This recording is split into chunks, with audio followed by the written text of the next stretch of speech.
Bienvenue dans les Logions du Bon Larron, le podcast où nous cherchons la lumière avec vous jusque sur la croix. Et aujourd'hui, nous allons entrer dans une histoire qui à première vue ressemble à un roman d'aventure, mais qui a profondément marqué la manière dont beaucoup d'hommes et de femmes, jusqu'à aujourd'hui encore, conçoivent la religion, la vérité et même la politique. Je vous en ai déjà parlé, ou du moins je l'ai nommé, dans les précédentes émissions, et il est temps de parler d'Elena Petrovna Blavatsky, une femme née au XIXe siècle en Russie, aventurière, mystique, fondatrice de la Société théosophique et que certains appelleront plus tard la mère du New Age. Pourquoi parler d'elle dans cette émission, me direz-vous? Parce que son héritage n'est pas seulement exotique ou curieux, il touche directement à la manière dont le monde moderne, parfois même nos institutions publiques, se laisse imprégner par des doctrines ésotériques, occultes, séduisantes et surtout inquiétantes. Alors, commençons ce voyage. Fermez les yeux un instant. Imaginez l'Empire russe du XIXe siècle. Uniforme, chamarré, bougies qui vacillent, bibliothèque où s'empilent traités d'astronomie, chroniques de voyage et grimoires poussiéreux. Dans cet univers, c'est là qu'en 1831 naît Elena Petrovna Blavatsky. Famille aristocratique, éducation cosmopolite, tempérament indocile. Très tôt, elle se passionne pour tout ce qui touche au merveilleux. Magnétisme, vision, apparition, récits d'Orient. Autour d'elle, on parle de bibliothèques garnies d'ouvrages hermétiques et de conversations où l'on croise Swedenborg autant que Platon. Le décor est planté. La curiosité, chez elle, n'est pas un passe-temps, c'est une vocation. À 17 ans, on la marie au fonctionnaire Nikifor Blavatsky. Union éclair, Elena s'enfuit. Ce geste inaugural, rompre et partir, va rythmer toute sa vie. L'Europe devient sa gare de triage. Londres, Paris, Vienne, puis des ports de la Méditerranée, l'Asie mineure, l'Égypte, elle prétend voyager par intermittence jusqu'aux confins de l'Inde et du Tibet. Son récit se tisse d'épisodes initiatiques, rencontres avec des yogis, moines, sages inconnus. Elle dira avoir reçu l'enseignement de maîtres himalayens, des Mahatmas, et appartenir à une mystérieuse fraternité blanche chargée de garder la tradition primordiale. Est-ce arrivé ainsi? C'est là que le mythe commence. Les chronologies sont floues, les certificats manquent, les témoins se contredisent. Elle parle d'un séjour prolongé au Tibet. L'histoire, elle, ne retrouve pas la trace claire de ce long séjour. Elle dit avoir traversé l'Inde en tous sens. Des indices existent, mais peu de documents solides. Le personnage Blavatsky s'écrit autant qu'il se vit. C'est une épopée qu'elle raconte, et cette épopée lui sert d'autorité spirituelle. Plus la légende est haute, plus la voix qu'il énonce paraît inspirée. Par endroits, la fresque vire à l'héroïsme. Elle affirme avoir combattu à Mentana en 1867 aux côtés de Garibaldi, blessé à plusieurs reprises. L'image est puissante, l'aventurière mystique, devenue soldat de la liberté, mais ici encore, les preuves se dérobent. Elle évoque des fréquentations carbonaristes autour de Mazzini, séduisant politiquement, difficile historiquement. C'est tout Blavatsky, une vie et un récit qui avancent ensemble, le second tirant parfois le premier. Entre deux périples, elle fonde au Caire une société spirite en 1871. La mode est au spiritisme. On tourne les tables, on appelle les esprits, on croit aux fluides et aux forces invisibles. L'expérience égyptienne tourne court dans les frictions et les scandales. Promesses, déceptions, accusations de trucage. Blavatsky quitte l'Égypte pour New York, 1873, où elle retrouve un continent saisi par le spiritualisme. C'est là qu'elle rencontre Henry Steele Olcott et William Q. Judge, et que se prépare l'étape suivante: organiser la quête, lui donner des statuts, une salle, une devise. Le 17 novembre 1875, à New York, naît la Société théosophique. C'est la première victoire institutionnelle de Blavatsky, transformer son itinérance en mouvement. Le récit personnel devient programme collectif. On affiche 3 buts: fraternité universelle, étude comparée des religions, exploration des lois cachées de la nature et des pouvoirs latents de l'homme. Son charisme, sa plume, son sens du spectacle de l'invisible galvanisent une génération friande d'Orient et d'ésotérisme. Elle n'est plus l'énigmatique voyageuse, elle est Madame Blavatsky, HPB pour les intimes, mais l'avenir de la société ne se joue pas en Amérique. En 1979, Blavatsky et Olcott quittent New York et partent sur l'Inde. Ils s'installent à Adyar, près de Madras, qui devient le nouveau quartier général de la société. L'Inde, terre des traditions védantiques et bouddhiques, donne à leur mouvement un parfum d'authenticité et attire de nombreux disciples. C'est là que Blavatsky commence à parler publiquement des Mahatmas, maîtres spirituels himalayens qui guident dans l'ombre cette société théosophique. Deux noms reviennent sans cesse: Kutomi et Moriya. Des lettres venues de nulle part apparaissent mystérieusement. Certains jurent les voir descendre du plafond ou surgir dans des coffres fermés. Ces phénomènes impressionnent les disciples, mais intriguent les sceptiques. En 1884, la Society for Psychical Research envoie un enquêteur, Richard Hodgson, pour examiner ces phénomènes en Inde. Après enquête, son rapport accuse Blavatsky d'avoir fabriqué de fausses lettres et organisé des mises en scène. Il la qualifie même d'un des imposteurs les plus accomplis de l'histoire de l'humanité. À la suite de ce scandale, Blavatsky quitte l'Inde pour se réfugier en Europe, d'abord en Allemagne, puis à Londres, où elle terminera sa vie en 1881. Mais maintenant que ce portrait a été dressé, plongeons un peu plus en profondeur dans les méandres de la société théosophique et de ses influences. L'idée est simple et ambitieuse: créer un lien où science, philosophie et religion dialoguent, où l'on explore ce que la modernité ignore, les lois cachées de la nature et les pouvoirs latents de l'homme. Les 3 buts. Un manifeste séduisant. La société affiche ses objectifs qui vont faire sa force d'attraction. Numéro 1, former un noyau de fraternité universelle de l'humanité, sans distinction de race, de sexe, de caste ni de croyance. Encourager l'étude comparée des religions, philosophie et sciences. Enquêter sur les forces inexpliquées de la nature et sur les capacités occultes de l'homme. À l'oreille du XIXe siècle, c'est irrésistible. Fraternité, érudition, exploration, une église sans dogme, une académie sans académisme, un laboratoire des mystères. Un blason qui dit tout, l'éclectisme comme programme.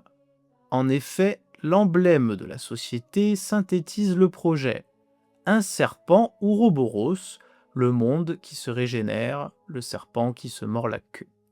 Une svatika antique, symbole solaire, bien antérieure à ses récupérations ultérieures par les nazis, une étoile à 6 branches, 2 triangles entrelacés, le home indien et la devise «Il n'est pas de religion supérieure à la vérité». Message subliminal. Toutes les traditions exprimeraient une même sagesse primordiale. On ne choisit pas entre elles, on les emboîte. La théosophie emprunte à la franc-maçonnerie sa grammaire organisationnelle. Des loges et sections locales reliées à un centre, une section ésotérique, ES, réservée aux avancés, un vocabulaire d'initiation, de grade, de serment et de discipline intérieure, des rituels sobres mais codés, où symboles et gestes veulent aligner l'âme sur une tradition universelle. En Inde, à Adyar, la société prend en plus des airs d'ashram, correspondance avec des maîtres himalayens, méditation, retraite, darshan intellectuel. En 1880, Olcott puis Blavatsky embrassent le bouddhisme à Ceylan, geste hautement symbolique qui installe la maison mère sur l'axe Orient-Occident. Officiellement, la société n'impose aucun dogme, mais en coulisses, à y regarder de plus près, l'autorité doctrinale se déplace juste vers l'invisible.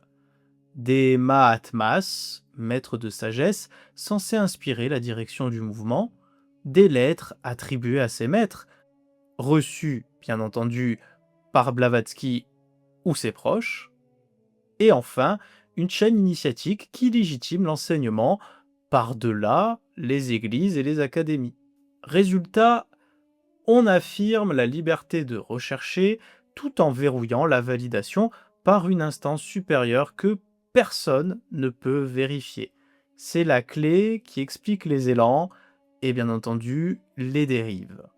Ce qui séduit, plus de guerre de religion, place au comparatisme érudit, plus de positivisme sec, place au mystère, plus d'exclusion, place à la fraternité.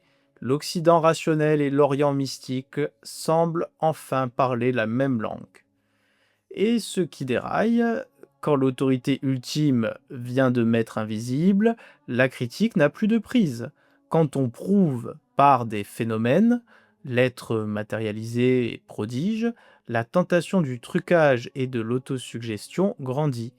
Et quand on mélange symboles sans examen, on glisse du comparatif au syncrétique. Tout se vaut, donc rien ne se discute vraiment.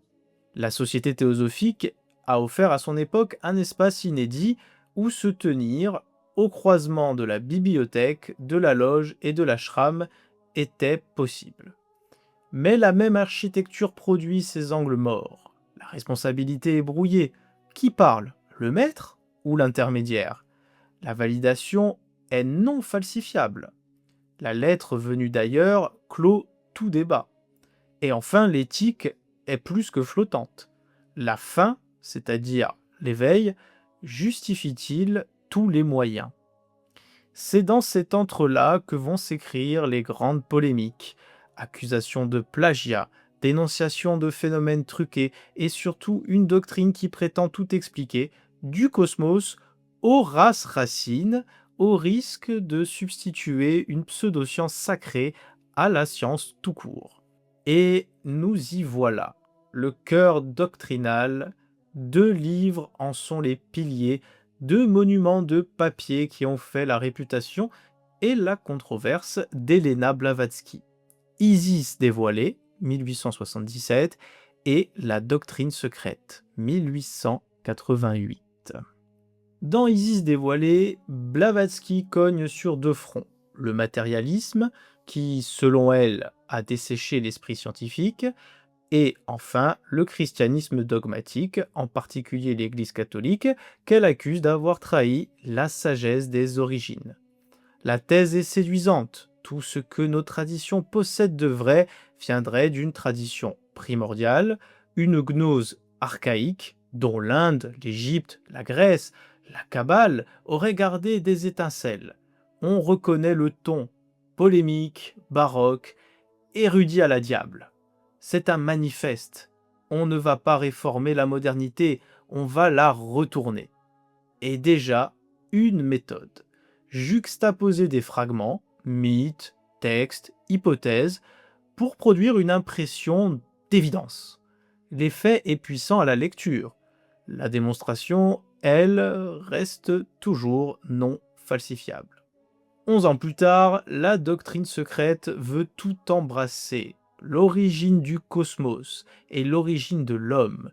Le livre s'appuie sur des stances d'un manuscrit introuvable, le livre de Dian, que Blavatsky présente comme une relique hyper ancienne, lue par clairvoyance, s'il vous plaît.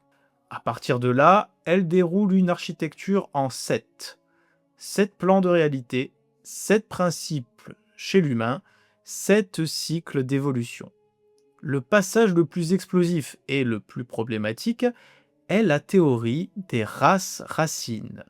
Races polaires, hyperboréennes, lémuriennes, atlantes, ariennes, au sens ésotérique de Blavatsky, puis des suivantes à venir.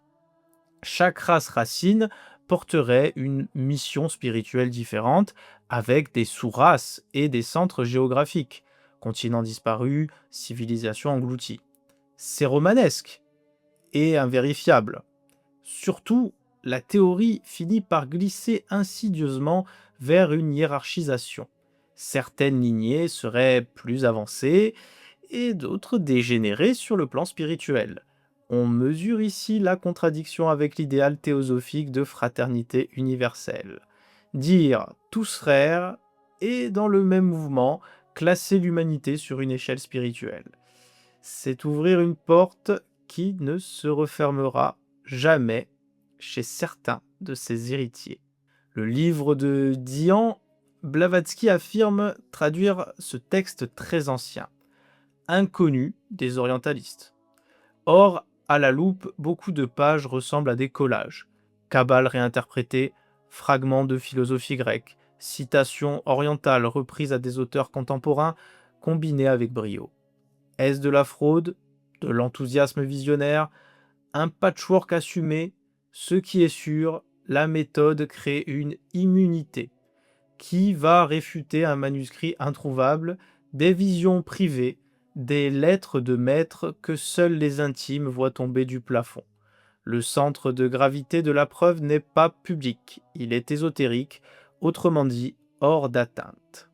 Il est à noter, et c'est désolant, que sur le plan historique, certains s'empareront de ces schémas pour bâtir des mystiques raciales. On pense aux ariosophies d'Europe centrale au début du XXe siècle. Faut-il imputer directement cela à Blavatsky? Non.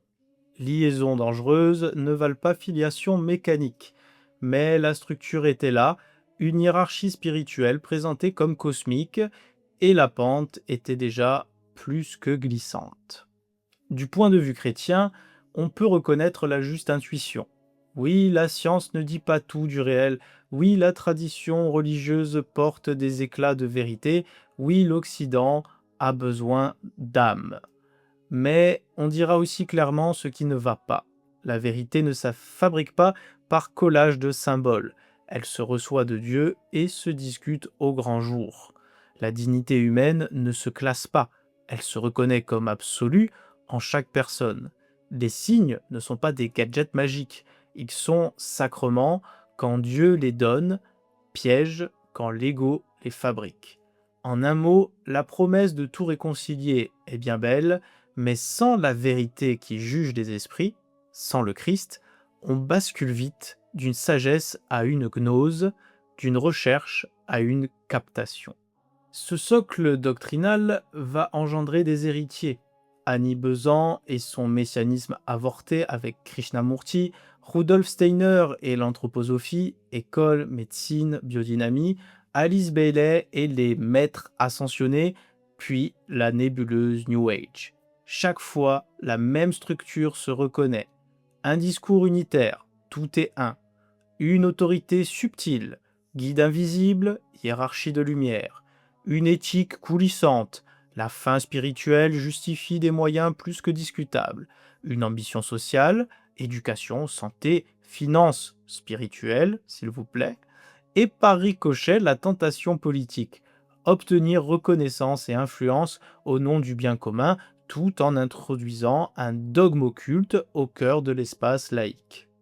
En effet, quand on regarde l'héritage de Blavatsky et de ses successeurs, on peut dire que tout cela aurait pu rester un phénomène de niche, limité à quelques loges, quelques disciples passionnés d'ésotérisme, mais ce n'est pas ce qui s'est passé.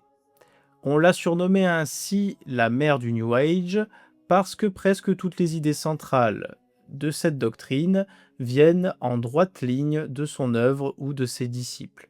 Le karma et la réincarnation, repris dans des versions simplifiées, la croyance en des maîtres spirituels ou guides de lumière, l'attente d'un nouvel âge pour l'humanité, le syncrétisme religieux, toutes les traditions seraient des fragments d'une vérité universelle.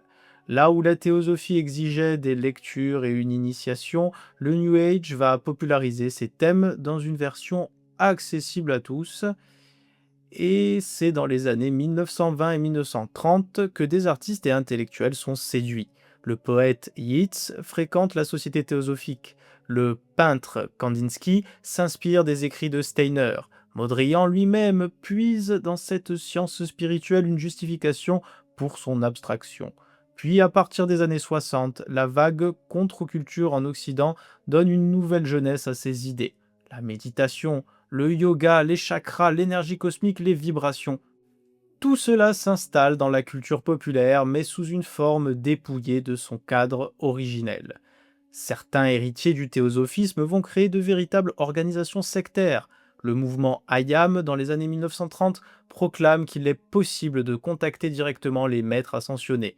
Plus tard, l'Église universelle et triomphante promet à ses adeptes des refuges pour échapper à l'apocalypse nucléaire.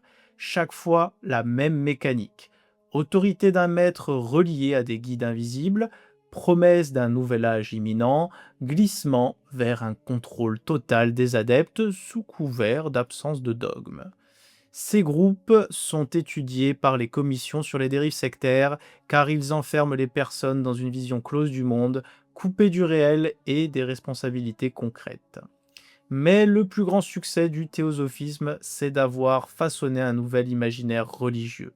Dans le New Age, plus besoin d'une église ni d'un dogme, ni même d'une révélation. Chacun est invité à se sentir divin, à chercher son maître intérieur, à croire que toutes les religions disent la même chose.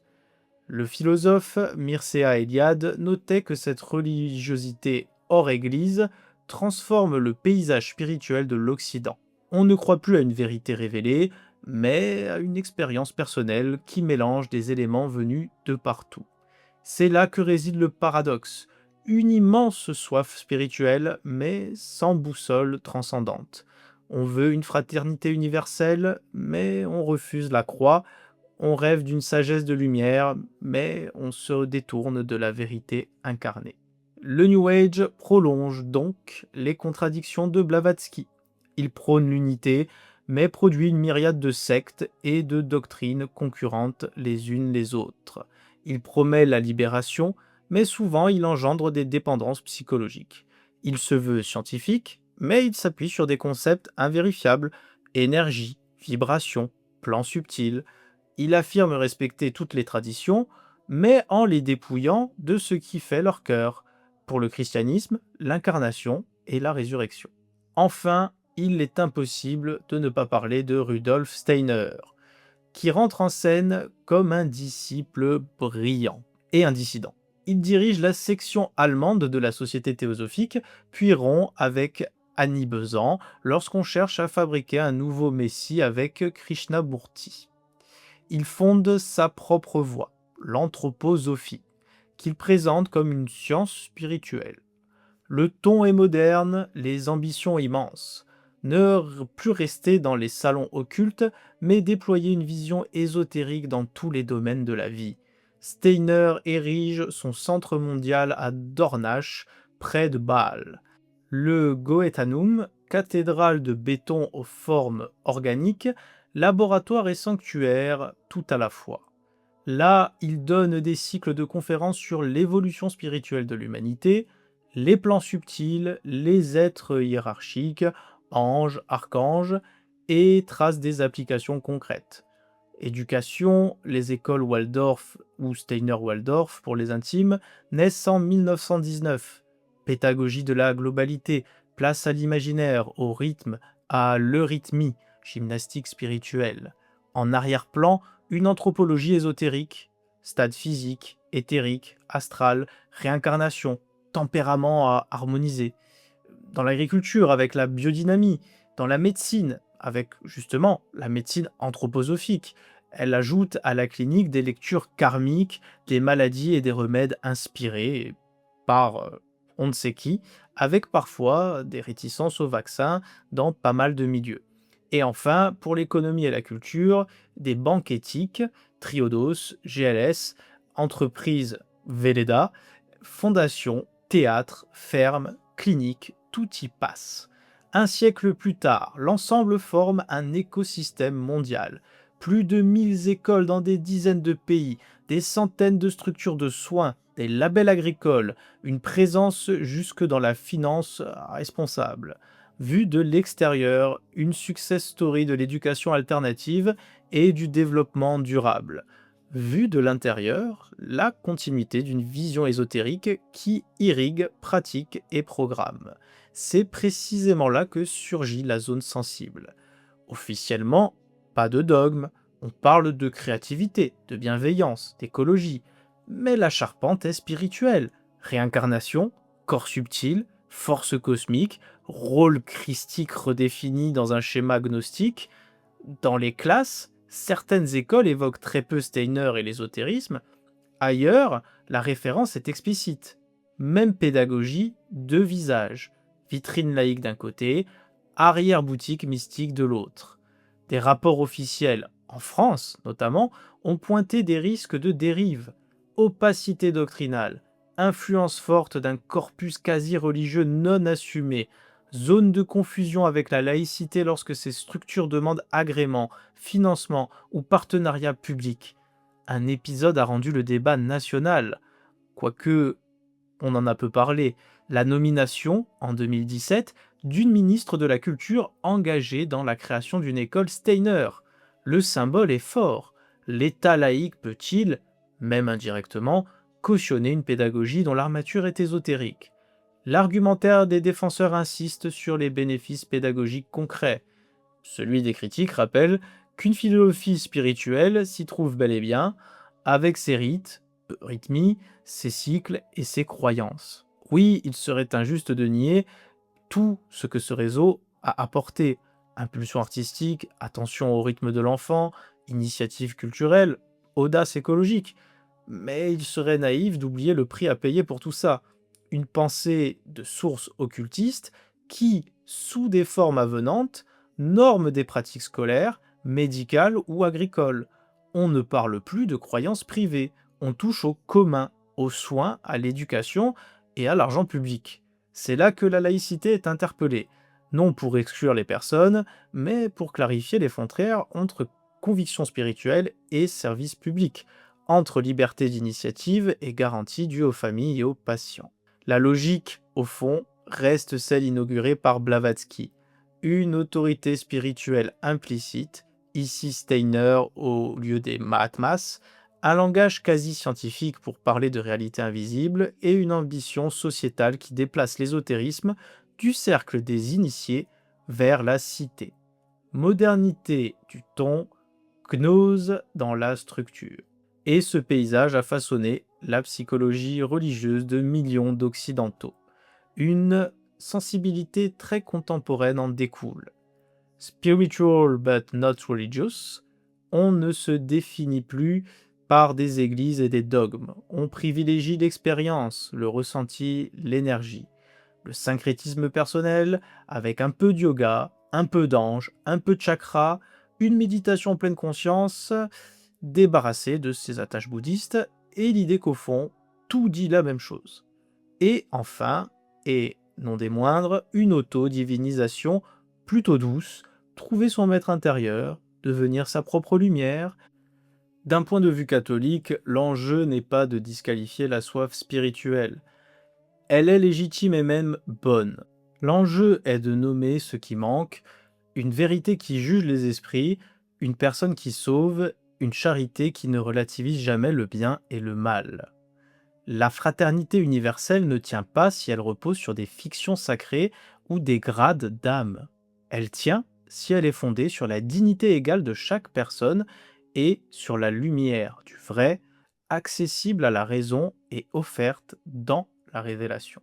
Certains objecteront: croire à la résurrection du Christ n'est-il pas aussi invérifiable que croire au Mahatma de Blavatsky ou aux visions de Steiner?